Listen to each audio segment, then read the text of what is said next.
Tole ni bilo v kadru, začenjam, ampak Jana je rekla, tokrat pa daj kar ti, torej pozdravi. Pozdravljeni.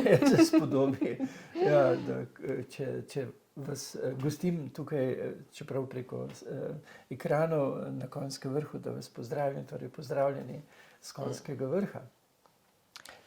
Mešava karte. Mešava karte, greva v razmišljanjih naprej. Ja, tako, kaj daje tisti okus osebnemu, medosebnemu zadovoljstvu, notranjemu dobremu počutju, kar svetli misel in srce.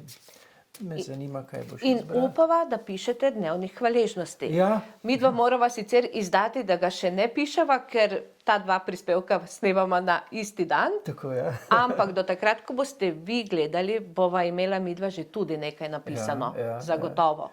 Sem obljubil, da bom pokazal svoj dnevnik, prihodnič ga pokažem. Me zanima, kaj bo Jana potegnila tokrat. Kaj pa piše Jana? Tokrat pa piše, ne verjemi scenarijem, ki jih pišeš o drugih. Ja, to je zelo pomembno, ne? Ja.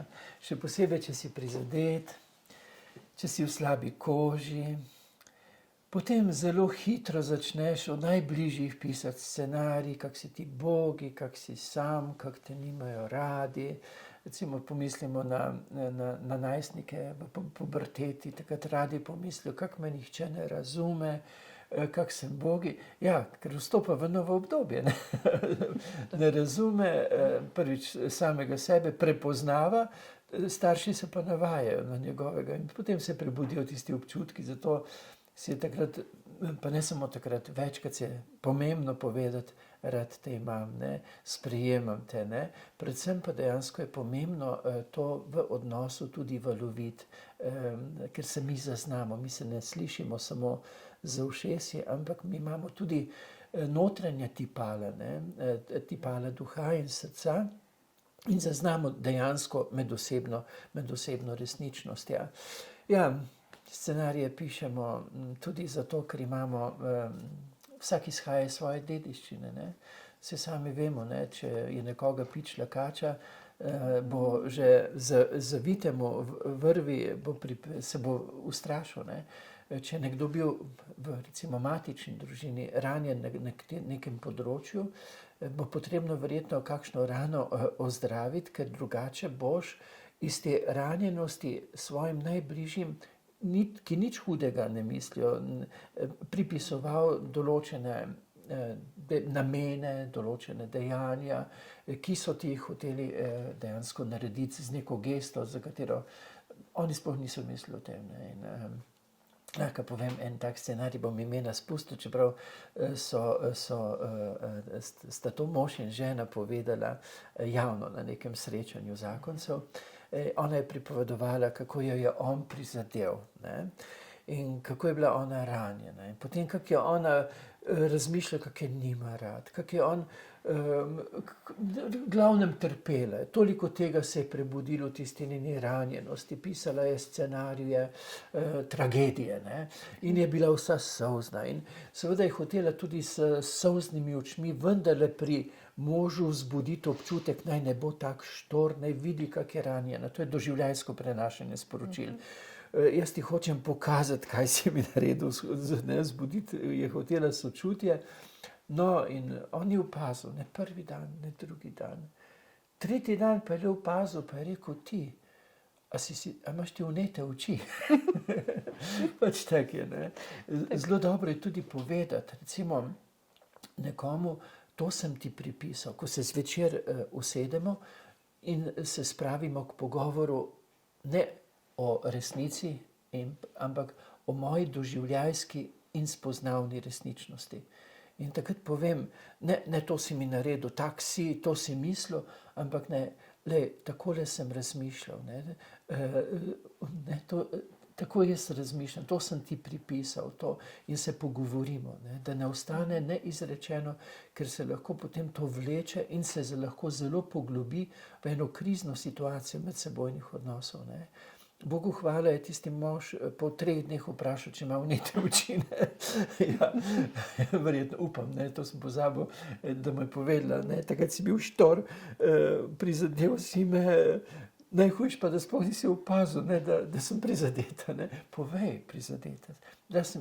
Počutila sem se ranjeno. Ne, da si ti kriv, ampak to je bila moja doživljajska resničnost, ne, ker drugače se lahko zelo hitro zapletemo v medsebojno obtoževanje.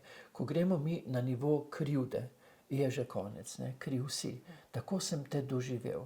Ne? Povejmo si, se boš tudi na ta način izrazil in bo on brez občutka krivde uvidel, da je prestopil v odnosu določeno stopnjo tvoje preobčutljivosti, ne? Ker mi nismo samo občutljivi nimamo prag bolečine samo za telo, ampak imamo tudi prag bolečine za dušo, za srce, za našo psiho. Ne? In je nekdo hitreje ranjen, drugi ga ne prizadene nič. Ne? Nekdo zatrepeče že ob rahli sapici, nekoga pa vihar ne premakne. Ampak to je zelo težko velikokrat povedati, takrat, ko si v tisti bolečini. Zmeniti se moramo. Mi se moramo zmeniti za svete večere. Sveti večer ni samo za Božič. Sveti večer je vsak večer, v katerem svetlimo svoje počutje v medsebojni sočutnosti. In takrat nimaš kaj gledati odmevov, ampak moram najti odmev to, kar smo mi doživeli. Odmev v srcu bližnjega. Tako zopet ponavljava, sreča je odločitev. Sreča je odločitev, da se bomo skupaj usedli in imeli sveti večer. V dnevnik hvaležnosti zapisali, zakaj smo lahko hvaležni, ozavestili to. Obenem pa si tudi povedali, da tukaj pa, to mi je bilo pa nelagodno, to mi je bilo pa težko. Tako sem doživel, čutil sem se spregledan, čutil sem se izkoriščan in bojo otroci slišali in bomo skupaj uravnali, da bo naše notranje počutje bolj skladno, bolj v ravnovesju. Mi se moramo pripraviti, drugače pa živimo drug mimo drugega in potem je iluzorno pričakovati, da nam bo skupaj dobro.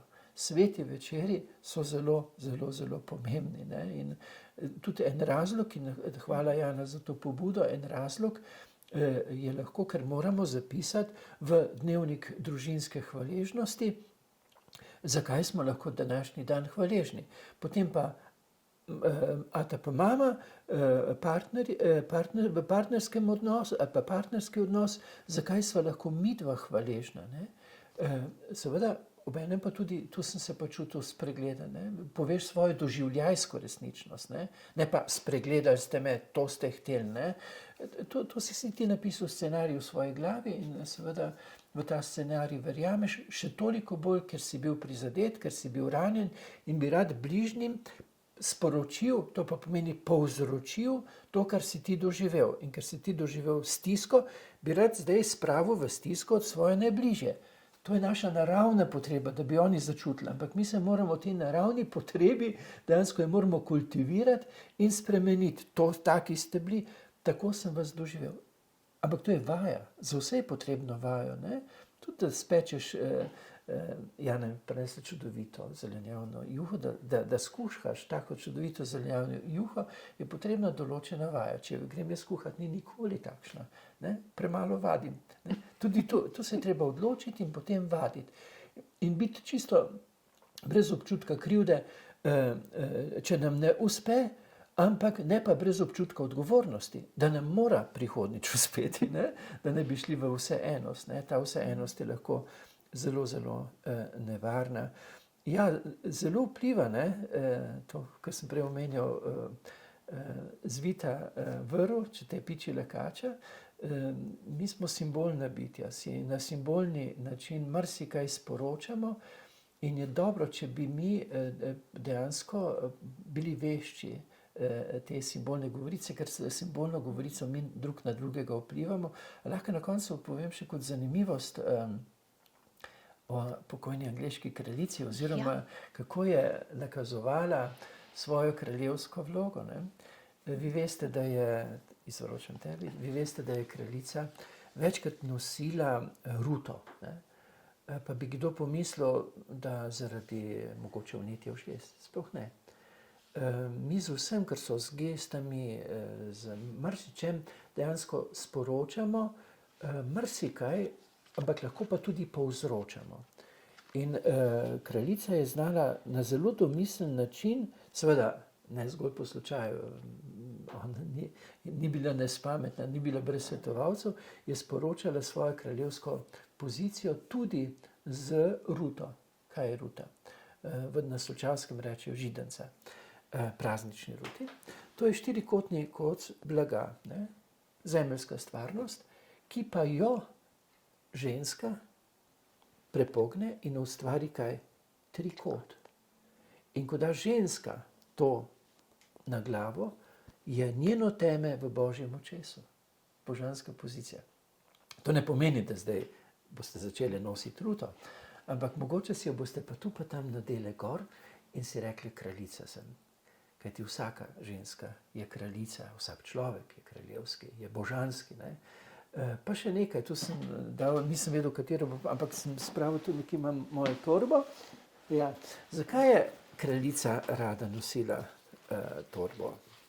Takole je nosila, 4 oglata je bila vedno in tako. Ne? Lejte, zemeljska stvarnost, trikot, ona pa na božanski poziciji. Tako da, gospe, dame, kraljice, ko boste nosile torbico, nosite jo s kraljevsko pozicijo. Tako, kar nekaj na svetu si nam danes natrosil. Nekaj malce tak kot zanimivost. Ja. In s tem bova zaključila. In pozdravljam Evo. s Konjskega vrha. Do naslednjič. Se srečamo.